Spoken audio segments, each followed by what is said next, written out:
नमस्कार दोस्तों। आज का हमारा टॉपिक है वाच्य।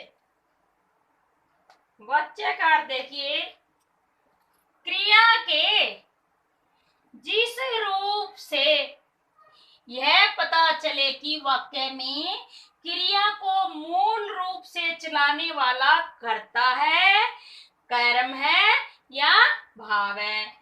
क्रिया के जिस रूप से यह पता चले कि वाक्य में क्रिया को चलाने वाला कौन है, कर्ता है, कर्म है या भाव है।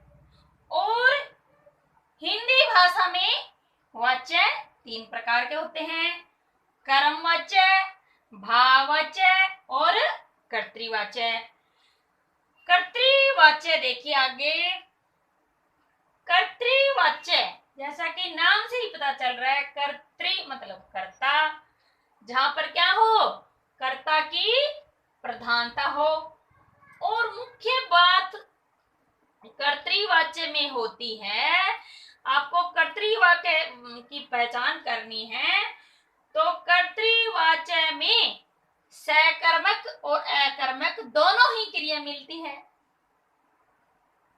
कहीं सकर्मक क्रिया हो जाती है और कहीं अकर्मक क्रिया हो जाती है। कर्ता दोनों रूपों में होता है। कर्तृवाच्य में अकर्मक में भी होती है क्रिया और सकर्मक में भी होती है क्रिया।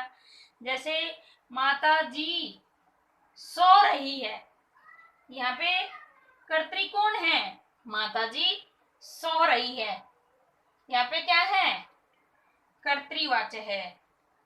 एक और ये नोट करने वाली बात है, कर्तृवाच्य में जहां पर भी व्यवस्था हो, किसी कार्य को करने में मजबूरी हो, व्यवस्था वाले वाक्यों में से का चिन्ह लगाया जाता है।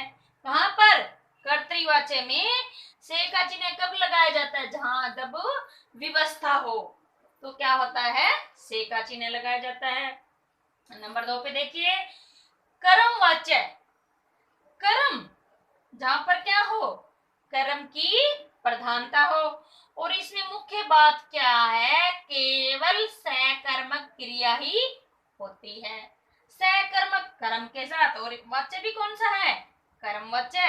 कर्म यहाँ पे भी कर्मवाच्य, सकर्मक यहाँ पे भी क्रिया सकर्मक, कर्म सहित क्रिया सकर्मक। कर्म प्रधान हो और क्रिया कौन सी हो, सकर्मक, तो कौन से वाच्य हुआ, कर्मवाच्य। क्रिया का काल नहीं बदला जाता। जब भी कोई क्रिया प्रयोग करते हैं वाच्य में तो क्रिया का काल नहीं बदला जाता। देखिए आगे, मुझसे यह चिट्ठी नहीं पढ़ी जाती। यहाँ पे मुझसे तो प्रधान है नहीं, तो क्या हुआ, यह चिट्ठी नहीं पढ़ी जाती, ये चीज प्रधान है, कर्म प्रधान है, तो यहाँ पे कर्म प्रधान होने के कारण क्या हुआ, ये कर्मवाच्य हुआ। कौन सा वाच्य हुआ, कर्मवाच्य। आगे देखिए, भाववाच्य। भाव की प्रधानता हो, जहां पर रोने का, चलने का, उठने का, बैठने का, आना, हंसी का, खुशी का, ये क्या है, भाव है। जहां पर भाव की प्रधानता हो, कौन सी क्रिया हुई, सॉरी कौन सा वाच्य हुआ, भाववाच्य। और भाववाच्य में हमेशा अकर्मक क्रिया ही आती है। सकर्मक कौन सी में आती थी, कर्म में आती थी, और दोनों कौन से में आती थी, कर्तृ में आती थी, सकर्मक और अकर्मक। लेकिन भाववाच्य में केवल क्या है, अकर्मक क्रिया का ही प्रयोग होता है। रमा से गाया नहीं जाता, गाया नहीं जाता, गाया कौन सी क्रिया हुई, अकर्मक क्रिया, रमा से गाया नहीं जाता। और भाववाच्य में से विभक्ति चिन्ह लगाया जाता है। मुझसे चला नहीं जाता, मुझसे सोया नहीं जाता, से का चिन्ह लग जाता है। ये कौन सी वाच्य हुआ, भाववाच्य हुआ। और भाववाच्य में क्रिया हमेशा पुल्लिंग में आती है, पुल्लिंग होता है शब्द, और एक वचन और अन्य पुरुष में ही होती है। क्रिया क्या होती है, पुल्लिंग, एक वचन और अन्य पुरुष में ही होती है।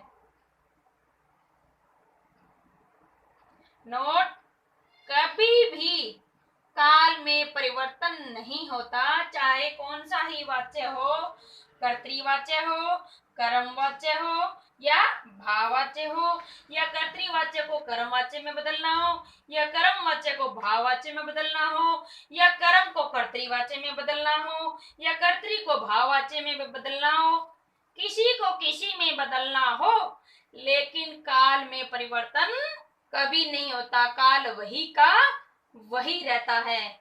Thank you. प्लीज हमारी वीडियो को सब्सक्राइब करें।